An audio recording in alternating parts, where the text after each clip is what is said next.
dated 7/26/2021, 11:42 a.m. Bill Ricker, House of Corrections, Pod D, Cell 1-15. 11 pages total. Commonwealth versus Jamal Tlaib, Abdullah Bay, and the Moorish Militia, docket number 2150-CR001099. I mailed it 7/27/21. It's titled Probable Cause Narrative Response, Notice of Violation of Due Process, Facts 1. According to the probable cause narrative given to me by the Commonwealth via its attorney, submitted by Trooper Michael R. Sullivan, the prosecutor is in willful violation of Massachusetts law and has evil intent. According to paragraph 2 of the alleged narrative, the prosecution admits that the probable cause narrative is based upon review of video surveillance after the fact with the benefit of hindsight. See Commonwealth versus Paracchio, 6-1 Mass APPCP 591-593-594. A mere hunch or good faith belief is not sufficient probable cause, and the determination cannot be made with the benefit of hindsight.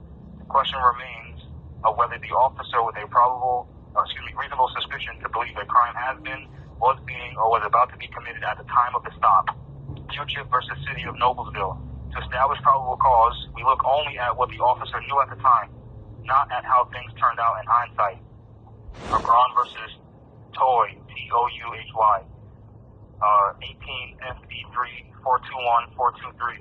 Probable cause depends on information known to the police at the time, not on how things turn out. Hunter versus Bryant, 116 LEB 2D 589-112S CT 534-537, and Beck versus Ohio 379 US 899118 LEB 2D 14285 SCT 223. United States versus Carter, U.S. District of Tennessee, case number 4:17-CR-11-Tango Romeo Mike Sierra Kilo Lima. Courts do not evaluate probable cause in hindsight.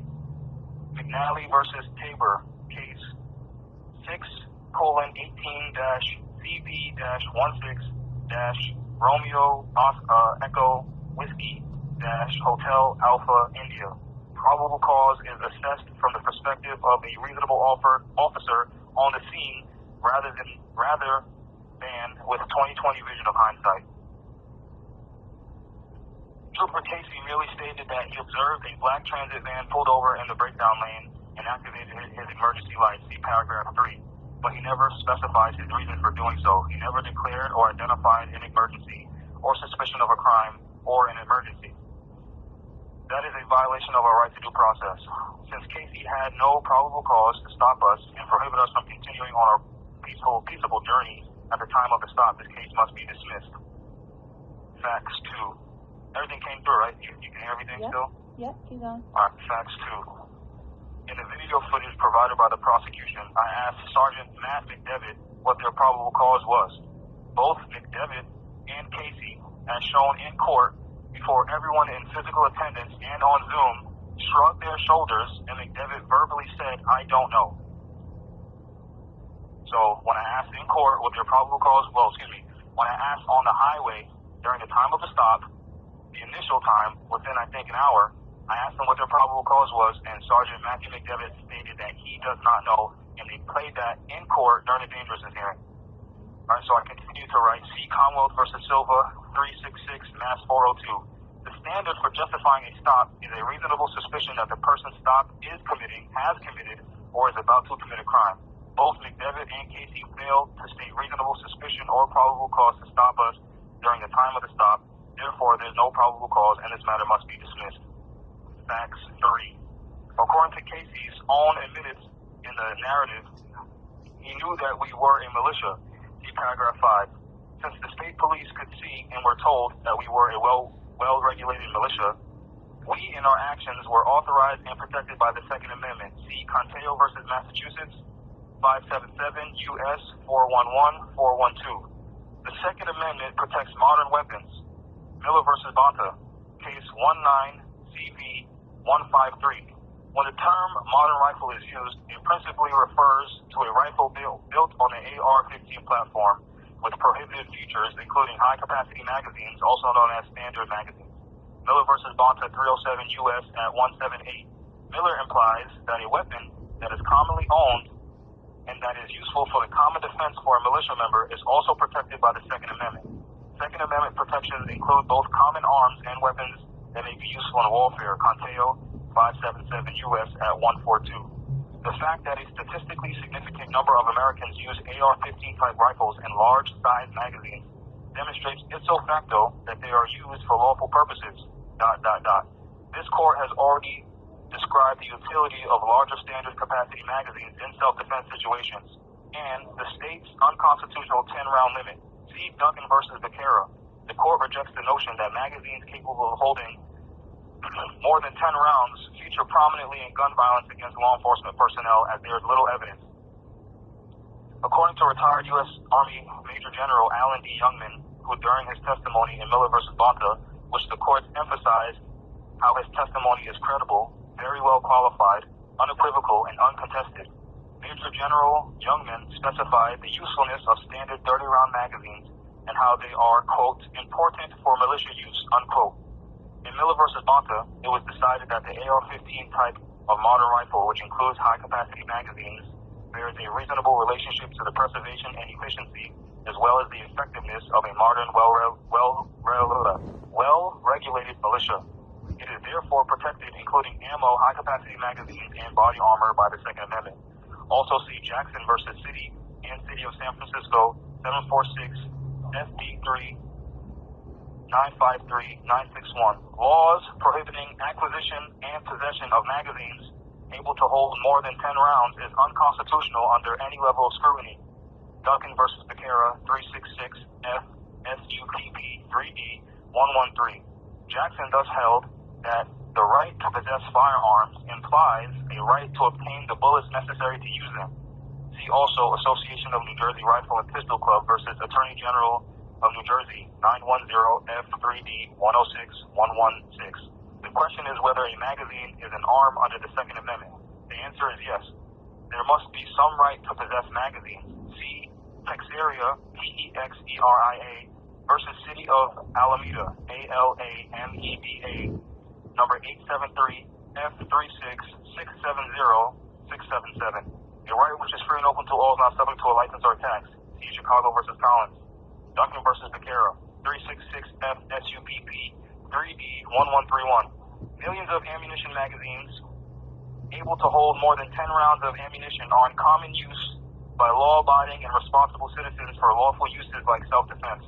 This is enough to decide that a magazine able to hold more than 10 rounds passes the Heller test and is protected by the Second Amendment.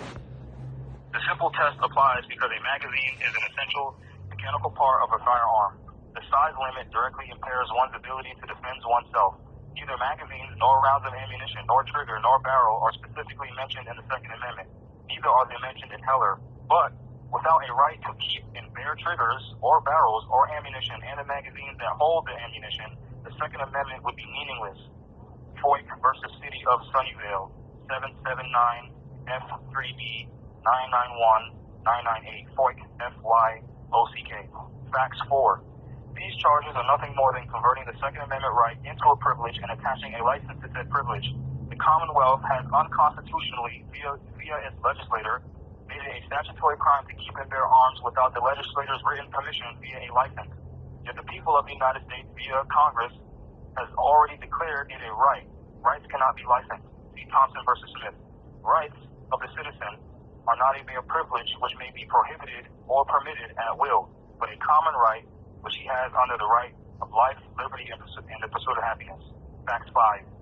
After releasing and not charging one of our militiamen, the Commonwealth is maliciously and with evil intent not charging us as a constitutionally protected militia.